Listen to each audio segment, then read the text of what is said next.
रांची से बड़ी खबर, जहां थोड़ी देर में बीजेपी विधायक दल की बैठक होनी है। केंद्रीय मंत्री भूपेंद्र यादव बीजेपी कार्यालय पहुंच चुके हैं, विधायक दल की बैठक में शामिल होंगे। और बता दें कि आज बीजेपी को विधायक दल का नेता मिल जाएगा। एसटी या ओबीसी कोटे का कार्ड बीजेपी खेल सकती है, ऐसा माना जा रहा है। और कई ऐसे नाम है जो इस रेस में शामिल है, चाहे बाबूलाल मरांडी हो, सीपी सिंह, राज सिन्हा, नीरा यादव, नवीन जायसवाल का नाम भी शामिल है। और सूत्र जो जानकारी दे रहे हैं उसके मुताबिक नीरा यादव को नेता प्रतिपक्ष बनाया जा सकता है। नेता प्रतिपक्ष बनाने को लेकर के चर्चा ये तेज है। नीरा यादव की अगर बात करें तो कोडरमा से विधायक हैं नीरा यादव ओबीसी वर्ग से आती हैं, जिस वर्ग की हम बात कर रहे थे कि बीजेपी ओबीसी या एसटी को साध सकती है। लगातार 3 बार से कोडरमा सीट से जीत दर्ज करने में नीरा यादव सफल रही हैं।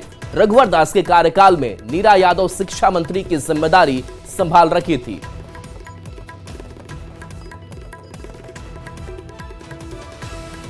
और संजय सिन्हा हमारे साथ न्यूज 18 संवाददाता जुड़ गए हैं। संजय, जिस नेता प्रतिपक्ष को लेकर के सत्ता पक्ष की तरफ से लगातार सवाल उठाया जाता रहा कि सदन ऐसे ही चलता है, बीजेपी के पास कोई चेहरा नहीं है, लेकिन क्या लग रहा है कि आज ये तस्वीर साफ हो पाएगी? क्या अपडेट अभी?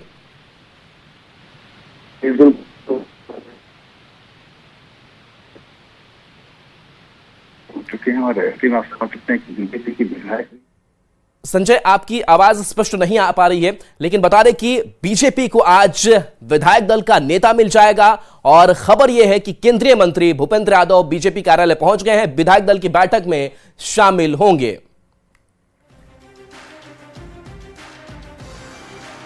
बढ़ेंगे आगे। झारखंड राज्य गृह रक्षा वाहिनी और अग्निशमन सेवा खेलकूद प्रतियोगिता 2025 का आगाज आज से हुआ। 3 दिवसीय खेलकूद प्रतियोगिता 8 मार्च तक आयोजन किया जाएगा।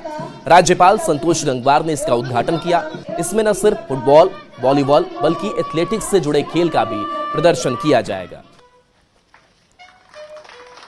प्रसन्नता हो रही है कि झारखंड गृह रक्षा वाहिनी एवं अग्निशमन सेवा विभाग अपने जवानों के शारीरिक एवं मानसिक स्वास्थ्य को बढ़ावा देने के लिए इस तरह के आयोजन कर रहा है। काफ़ी इवेंट्स हैं, उसमें होमगार्ड्स और फायर सर्विसेज मिलाकर करीब 750 प्रतिभागी भाग ले रहे हैं। और उसमें एथलेटिक्स है, वॉलीबॉल, फुटबॉल, कबड्डी, खो खो और टग ऑफ वॉर। और रामगढ़ से बड़ी खबर, जहां पुलिस रिमांड पर गैंगस्टर अमन श्रीवास्तव है। पतरातू थाने में पूछताछ इससे हो रही है। 2 दिनों तक पुलिस सवाल जवाब करेगी। अमन श्रीवास्तव को होटवार जेल से पतरातू थाना लाया गया। गैंग के सदस्यों, श्रीवास्तव गैंग द्वारा किए गए घटनाओं और रंगदारी में पैसे की वसूली की जानकारी ली जाएगी। 2 दिनों की रिमांड मिलने के बाद गैंगस्टर अमन श्रीवास्तव को रामगढ़ पुलिस ने पतरातू थाने में पूछताछ के लिए देर शाम को लाया है। उसे रांची के होटवार जेल से कैदी वाहन से पतरातू थाने लाया गया और यहां पर पतरातू एसडीपी और कई थानों की पुलिस उससे लगातार पूछताछ कर रही है। बताया गया कि हाल के दिनों में गैंग द्वारा घटित घटनाओं के बाबत उससे जानकारी ली जा रही है। खास करके पतरातू रेलवे ओवरब्रिज निर्माण साइट पर गोलीबारी मामले और दूसरे अन्य मामलों को लेकर उससे पूछताछ की जा रही है। उसके गैंग के सक्रिय सदस्यों और रंगदारी से वसूले गए पैसे और इन्वेस्टमेंट के बाबत भी पुलिस जानकारी ले रही है। यहाँ पर कई वरीय अधिकारी जो है उससे लगातार पूछताछ कर रहे हैं। 2 दिनों की रिमांड खत्म होने के बाद उसे वापस रांची के होटवार जेल भेज दिया जाएगा। गैंगस्टर के यहाँ लाए जाने के बाद सुरक्षा व्यवस्था कड़ी कर दी गई है। देखना होगा कि पूछताछ के बाद अमन श्रीवास्तव किन लोगों के नाम उगलता है और पुलिस किस तरह से आगे बढ़ती है। जावेद खान, न्यूज 18 रामगढ़। और तेलंगाना टनल में फंसे मजदूरों से जुड़ी खबर है, जहां 13वें दिन भी रेस्क्यू ऑपरेशन जारी है। मजदूरों को बचाने के लिए खुदाई चल रही है। कीचड़ और पानी चुनौती बन रही है। अभी तक मजदूरों का रेस्क्यू नहीं हुआ है। 22 फरवरी से टनल में 8 मजदूर फंसे हुए हैं। गुमला के 4 मजदूर भी टनल में फंसे हुए हैं। सुरंग से निकालने के लिए अत्याधुनिक मशीनों और हाईटेक टेक्नोलॉजी का इस्तेमाल किया जा रहा है।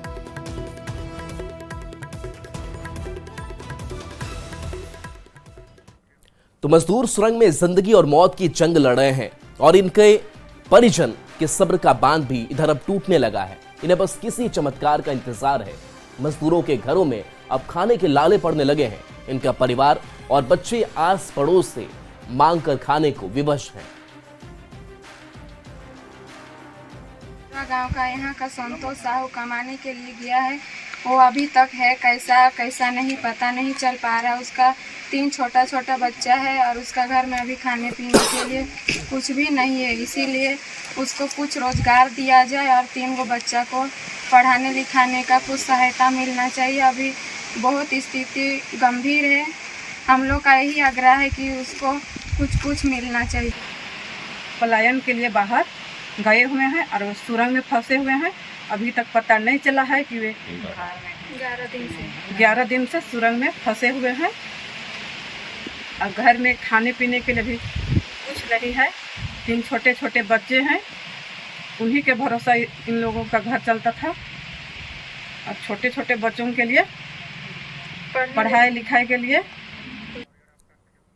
कहते हैं बाबा बैद्यनाथ की नगरी देवघर के कणकर में कला विराजमान है। इसका प्रमाण दिया है कलाकार लक्ष्मण ने, जिन्होंने प्रधानमंत्री जी के बाबा बैद्यनाथ मंदिर में पूजा करते हुए मूर्ति और बाबा बैद्यनाथ जी के शिवलिंग को बनाया है और अभी लोगों के बीच चर्चा का विषय बने हुए हैं।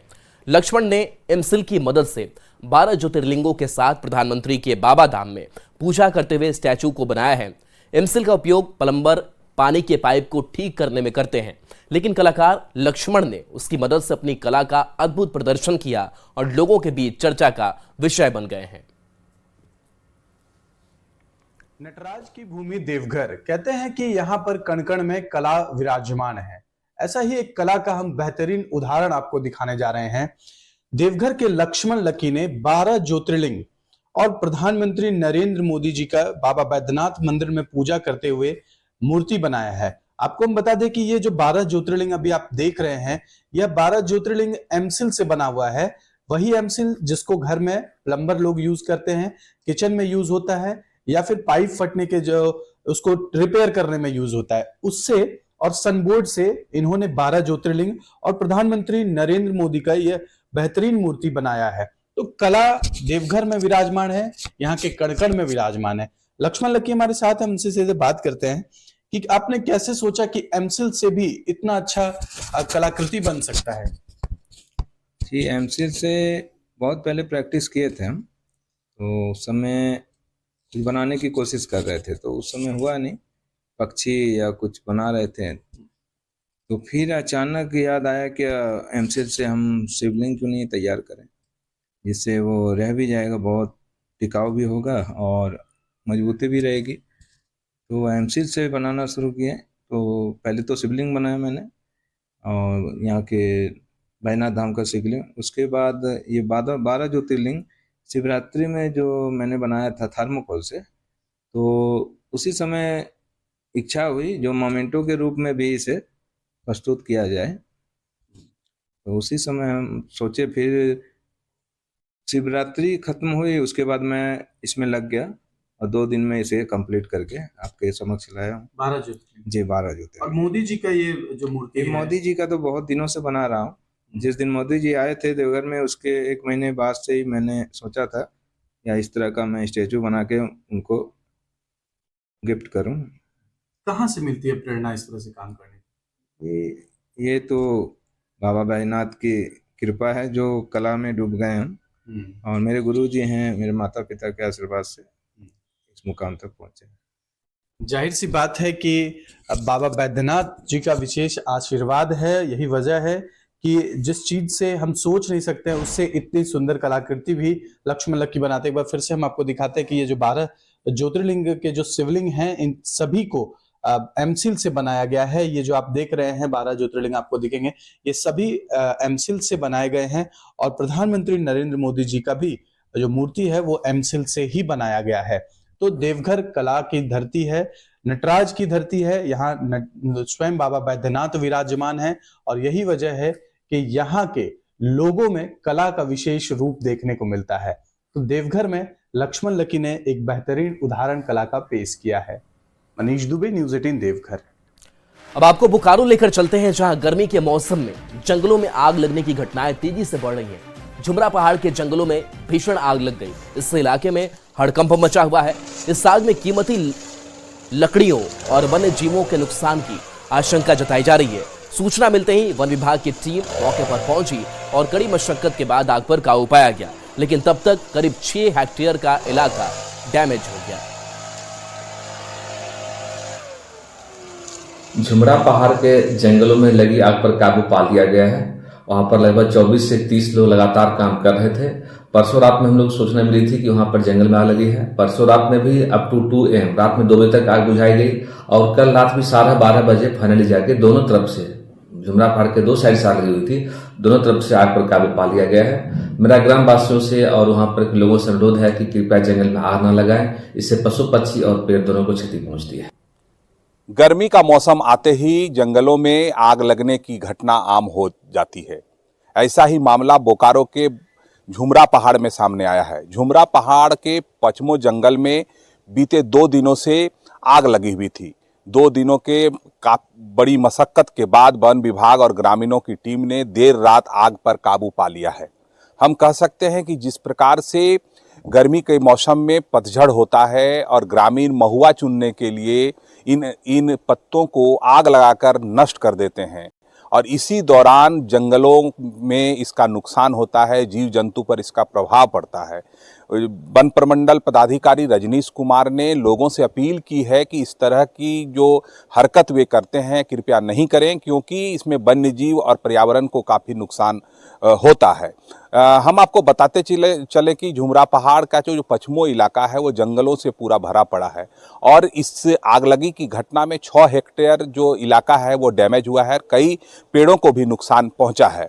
और जिस प्रकार से तेनुघाट वन प्रमंडल, पेटरवार QRT टीम और जो है ग्रामीण ने काफ़ी मशक्कत की और इस आग पर काबू पा लिया है। हम कह सकते हैं कि जिस प्रकार से जंगलों में आग लगे की घटना हो रही है यह काफ़ी गंभीर विषय है और इसको लेकर लोगों को सजग होने की ज़रूरत है।